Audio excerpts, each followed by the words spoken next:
এইবার টের পাবে যে খাইনি।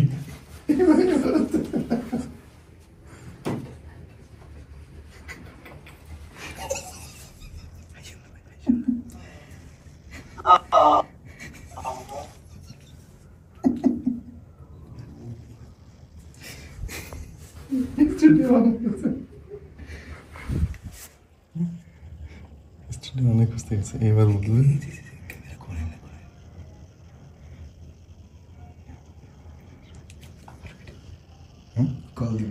কল দিচ্ছে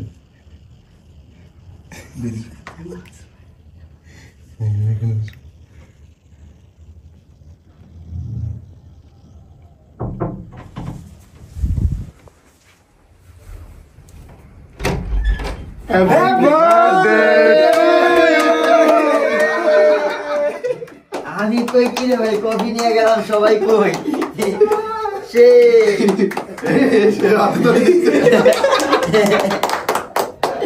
হ্যাপি বার্থডে। কত হলো বয়স ভাই? 25 হয়ে গেল। 25? হ্যাঁ ভাই, সেই ভাই। এই 25 হয়েছে তো, এটা তো ছোট হয়ে গেল।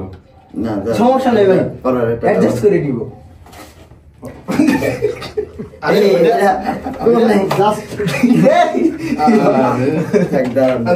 এমনি নাও, হ্যাঁ পিছনে তো দেখা যাবে না। বাহ, সুন্দর সুন্দর। কেমনে দাঁড়াইছে এটা? এমনি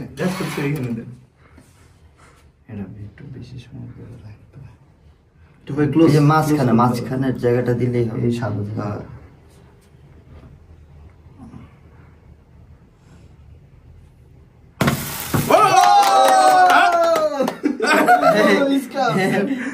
এটা কি হলো, কাহিনী কি আছে? এটা ভাই সম্পূর্ণ হয়তো পুরোটাই হওয়ার কথা। না হয়তো এটা ইয়া হয়ে মনে হয় ইয়া ছিল, ছিল ভিতরে। আরে দূর, এত কিছু তো না। এটা তো সরাতে হবে না? সাইড থেকে দেখছো, সব জানে সে। না মাসুম ভাই ওই পাশে যাবো, ওই ভাইয়ের ওই পাশে যাবো। হ্যাঁ ওকে, না কেক কাটো, কেক কাটো। ভাই সবাই ধরেন, সবাই একলা। আরে ভাই আর তুমি মিলে ধরে ফেলো। ও মাথায় তো চুল ঠিক করতে যায়। খিদা লাগছে তাদের। ধরেন সবাই একসাথে ধরেন। Happy birthday to you, happy birthday to you, happy birthday to happy birthday to you. না, এটা তো তোমার খাইতে হবে আগে।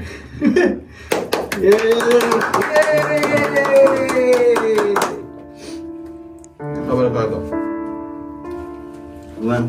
ওকে, এই ক্যামেরাম্যান দুটো ঘরে দাও।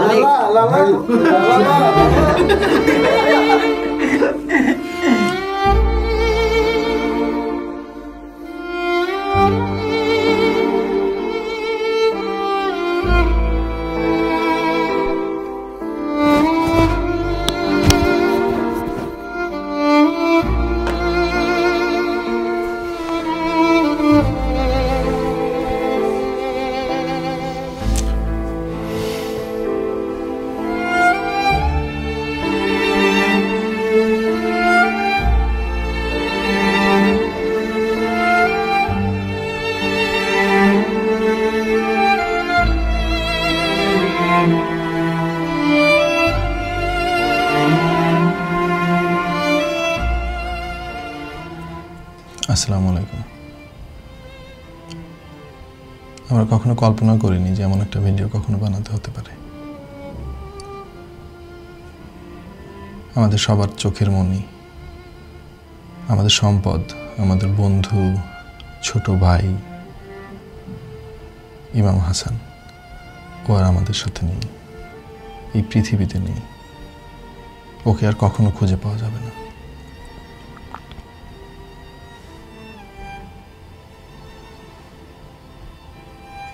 আমাদের জন্য এটা অবিশ্বাস্য একটা ঘটনা। আমরা এখনো সবাই মিলে একটা ট্রমার মধ্যে আছি। জানি না এই কষ্ট, এই স্বজন হারানোর বেদনা আমরা কিভাবে ভুলব, আমরা কিছুই জানি না। আমরা এখনো মেনে নিতে পারছি না যে ইমাম আমাদের সাথে নেই। এত প্রাণ চঞ্চল, এত মিশুক, এত ভালো একটা ছেলে আজকে আমাদের ছেড়ে চলে গিয়েছে।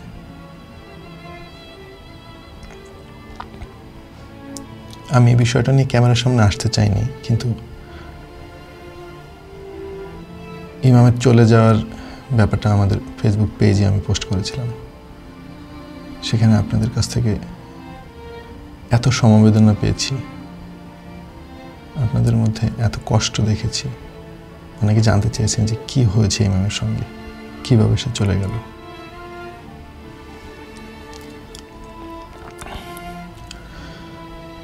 তারিখ 18 ডিসেম্বর, ওই দিন ইমামের জন্মদিন ছিল। আমরা সবাই মিলে একদিন আগে থেকে প্ল্যান করে রাখি যে ইমামকে একটা সারপ্রাইজ বার্থডে পার্টি প্রেজেন্ট করবো, আমরা সবাই ওকে উপহার দেব। এবং আমাদের টিম মেম্বাররা একদিন আগেই, মানে 17 তারিখে জন্মদিনের জন্য বেলুন, কেক সব কিছু সংগ্রহ করে রাখে। পরের দিন সকালে ইমাম যখন অফিসে আসে, আমরা সবাই জন্মদিনের প্রস্তুতি নিতে থাকি গোপনে। ওকে বুঝতে না দিয়ে হঠাৎ করে আমরা একটা রুমের মধ্যে গায়েব হয়ে যাই এবং ইমাম আমাদেরকে খুঁজতে খুঁজতে যখন সেই রুমে প্রবেশ করে, আমরা সবাই উচ্ছ্বসিত হয়ে ওকে জন্মদিনের শুভেচ্ছা জানাই। ও অনেক খুশি হয়, ওকে আমি উপহার দেই, জন্মদিনের উপহার। এবং ও বলেছিল যে আমি যেন ছেলেবেলায় ফিরে গিয়েছি। ও যখন অনেক ছোট ছিল তখন ওর জন্মদিন এইভাবে পালন করা হতো। এরপর প্রতিদিনের মতো সে তার এডিটিং শুরু করে এবং জন্মদিন হওয়াতে সে একটু আর্লি আমাদের অফিস থেকে বের হয়ে যায় বন্ধুদের সঙ্গে সময় কাটানোর জন্য। এবং রাত 10:30টার দিকে উত্তরা থেকে একটা রাইড শেয়ারিংয়ে করে ওর বাসা কালশির দিকে ও বাইকে করে আসতে থাকে। ওর মোটরসাইকেলটা যখন ইসিবি চত্বর পার হয়, ইসিবি থেকে কালশির মাঝামাঝি একটা জায়গা আছে যেটাকে অনেকে স্টিলের ব্রিজ নামে চেনে। এই জায়গায় যখন বাইকটা ক্রস করে তখন পেছন থেকে অনেক দ্রুত গতিতে এবং খুবই বিক্ষিপ্তভাবে একটা প্রাইভেট কার আসে এবং বাইকটাকে ধাক্কা দেয়, এরপর পালিয়ে চলে যায়। এটাই ছিল 18 তারিখ রাতের ঘটনা। যেহেতু অনেক রাত এবং ইমামের হাতে ফোনটা ধরা ছিল সম্ভবত, কারণ তার 5 মিনিট আগেও কিন্তু সে তার বন্ধুদের সঙ্গে কথা বলেছে এবং বন্ধুদেরকে বলেছে যে আমার অল্প সময় লাগবে, আমি চলে আসছি প্রায়। এরপর থেকে তার ফোন বন্ধ পাওয়া যায়। তো বন্ধুরা শুরুতে হয়তো ভাবে যে হয়তো ফোনের চার্জ শেষ হয়ে গিয়েছে বা কোনো একটা কারণে সে আমাদের কাছে আসতে পারছে না। আমি অবশ্য তখন কিছুই জানতে পারি না। পরের দিন সকালে 19 তারিখে যখন আন্টি, মানে হচ্ছে ইমামের মা, আমাকে খুব সকালে ফোন করে যে ইমাম কোথায়, ইমাম সারা রাত বাসায় ফেরেনি। তো আমি তখন হয়তো ভেবেছি যে জন্মদিন, বন্ধুদের সঙ্গে হয়তো কোনো একটা আড্ডায় ছিল, হয়তো ঘুমিয়ে পড়েছে কোনো বন্ধুর বাসায়, এই কারণে বাসায় যায়নি। এরপর আমি ইমামের ঘনিষ্ঠ যে বন্ধু আছে তাদের সঙ্গে যোগাযোগ করি, তারা বলে যে ইমাম আমাদের কাছে নেই। তখনই মূলত আমাদের দুশ্চিন্তাটা শুরু হয়। ইমাম যেখানে থাকার কথা, যেখানে যেখানে তার সম্ভাব্য রাত্রি যাপনের কথা, তার কোথাও ইমামকে পাওয়া যায় নাই।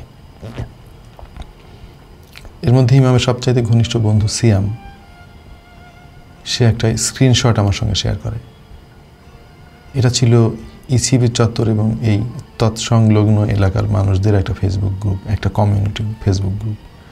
সেখানে এক ভদ্রলোক একটা পোস্ট শেয়ার করে যে রাত 11টার দিকে স্টিল ব্রিজ এলাকায় একটা অ্যাক্সিডেন্ট হয়েছে ওর ভদ্রলোকের চোখের সামনে অ্যাক্সিডেন্টটা ঘটেছে এবং ওই ছেলেটা ওই প্রাইভেট কারের পেছনে ধাওয়া করতে থাকে। ধাওয়া করতে করতে অনেক দূর গিয়েও ছেলেটা ধরতে পারে না প্রাইভেট কারকে। ধরতে না পেরে সে আবার ঘটনাস্থলে আসে। সেখানে এসে সে দেখে যে বাইকের আহত যে যাত্রী ছিল তাদেরকে লোকজন ধরে হসপিটালাইজড করে। ও আসলে কিছু পরবর্তীতে কি হয়েছে এবং যাত্রীদের ভাগ্যে কি ঘটেছে এটা জানার জন্যই মূলত পোস্ট করেছিল। তখনই আমার মাথায় আসলে অনেক বেশি দুশ্চিন্তা ঘুরপাক খেতে থাকে যে টাইমিংটা একেবারে মিলে যাচ্ছে এবং আমি আল্লাহর কাছে দোয়া করতে থাকি, আল্লাহ এই অ্যাক্সিডেন্টটা যেন ইমামের না হয়। এরপর যেটা হয়েছে সেটা হচ্ছে ওখানে স্থানীয় অনেক মানুষ ছিল, তারা ইমামকে কাছাকাছি একটা হসপিটালে নিয়ে যায় এবং ইমামের অবস্থা খুবই গুরুতর হওয়ায় সে হসপিটাল থেকে ওকে রিফার করে নিউরোসায়েন্স ইনস্টিটিউটে আগারকোতে। তখন নিউরোসায়েন্সে ওই যে লোকজনগুলো ছিল তারা নিউরোসায়েন্স হসপিটালে পৌঁছাতে রাত 3টার মতো বেজে যায় এবং এমার্জেন্সিতে ইমামকে ভর্তি করা হয় এবং আমার ধারণা ওইখানে তার সুচিকিৎসা হয় নাই। তখনও পর্যন্ত ইমাম নিঃশ্বাস নিচ্ছিল এবং জীবিত ছিল। এরপরে রাত 3টার পরে সে মৃত্যুবরণ করে।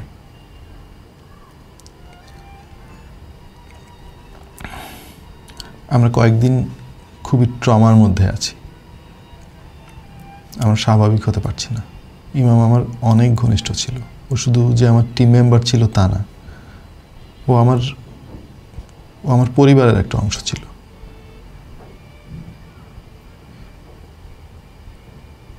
আমরা এখনো মেনে নিতে পারছি না যে ইমাম আমাদের মধ্যে নেই। সব কিছুতে ইমামের স্মৃতি, যেদিকে তাকাচ্ছি সেদিকে ইমামের স্মৃতি। আমাদের এই চ্যানেলটার যত সফলতা তার অধিকাংশ ইমামের হাত ধরে এসেছে। ও আপন করে নিয়েছিল আমাদের চ্যানেলটাকে, শুধু চ্যানেলটাকে আপন করে নিয়েছিল তা না, ও আমাদের সবাইকে আপন করে নিয়েছিল। সত্যিকারের একটা পরিবারের অংশ হয়েছিল ইমাম।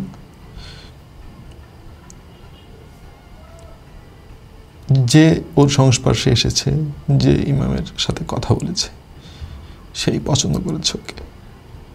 মাঝে মাঝে পর্দায় আপনারাও দেখতেন, আপনারা অনেক মিস করছেন ইমামকে, আমি জানি।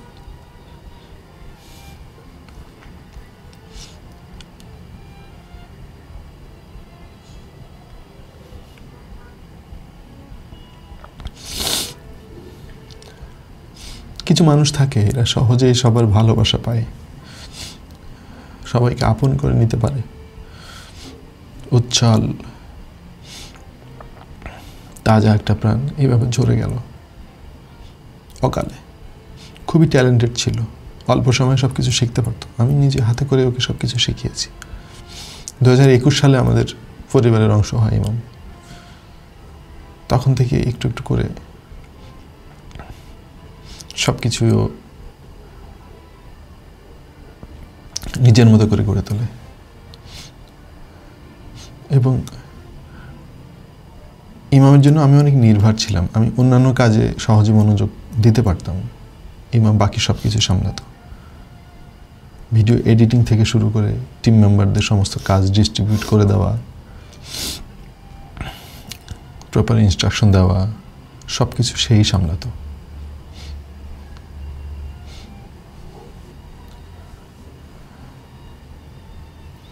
আমার কাছে মনে হচ্ছে যে আমার পৃথিবীটা সম্ভবত শূন্য হয়ে গিয়েছে। আমি জানি না এই শোক আমি এবং আমরা সবাই কবে কাটিয়ে উঠতে পারবো, কিন্তু এটাই হয়তো নিয়তি।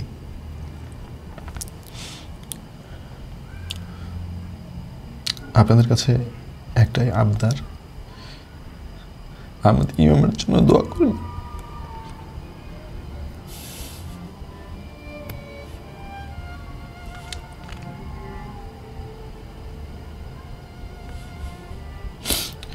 ওকে যেন আল্লাহ ক্ষমা করে দেয়, আল্লাহ বেহেশত নসিব করে। এই মুহূর্তে এর চাইতে বেশি কিছু আমার বলার নেই।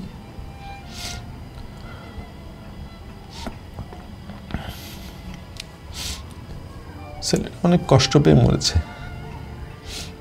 ওকে খুন করা হয়েছে মূলত, ওর কোনো দোষ ছিল না।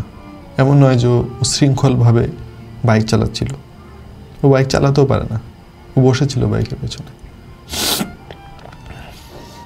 বাই দ্য ওয়ে, এই দুর্ঘটনায় কিন্তু যে বাইকার ছিল সামনে বসা, সেও কিন্তু ওখানে মৃত্যুবরণ করে। তার মানে একটা দুর্ঘটনায় 2টা প্রাণ হারায়।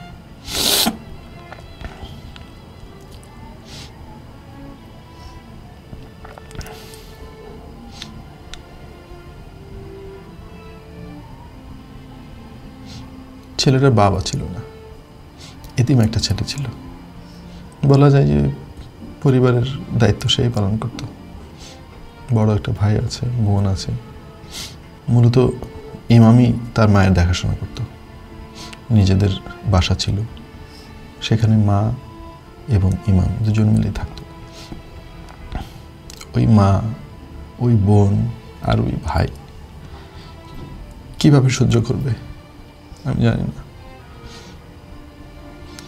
আপনাদের কাছে দোয়া চাই যেন আল্লাহ সবাইকে অনেক ধৈর্য দিক।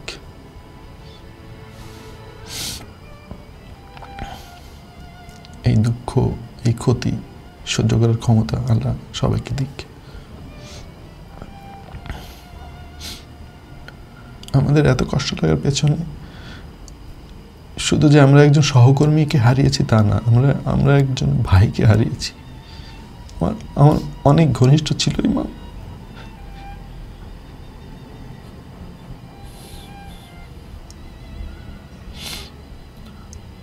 আমরা হয়তো অন্য কাউকে পেয়ে যাব, কিন্তু ইমামকে তো আর পাবো না। আমাদের একটা সম্পদ ছিল ইমাম।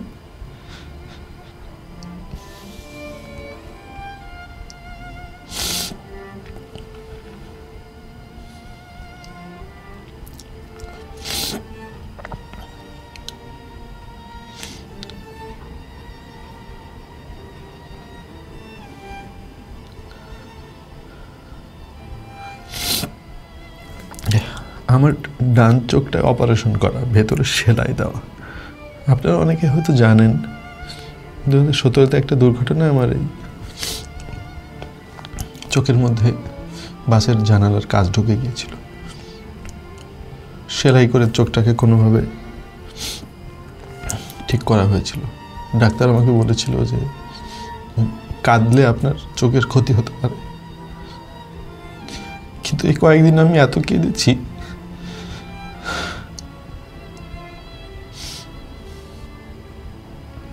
মনে হয় সারা জীবনে কোনোদিন আমি এত কেঁদেছি।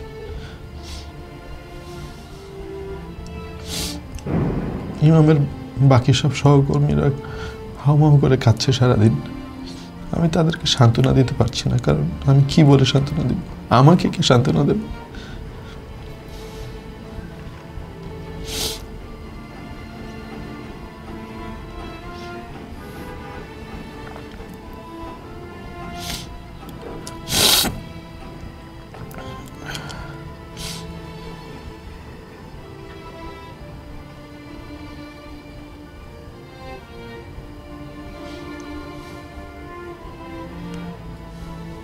আমি আর বেশি কিছু বলতে পারছি না। শুধু একটাই আবদার রইল আপনাদের কাছে, আমার এই ছোট ভাইটার জন্য দোয়া করবেন সবাই। এখন আল্লাহর হেফাজতে আছে, আল্লাহ যেন ওকে মাফ করে দেয়, ও যেন ভালো থাকে। আর সবাই সাবধানে থাকবেন। আল্লাহ হাফেজ।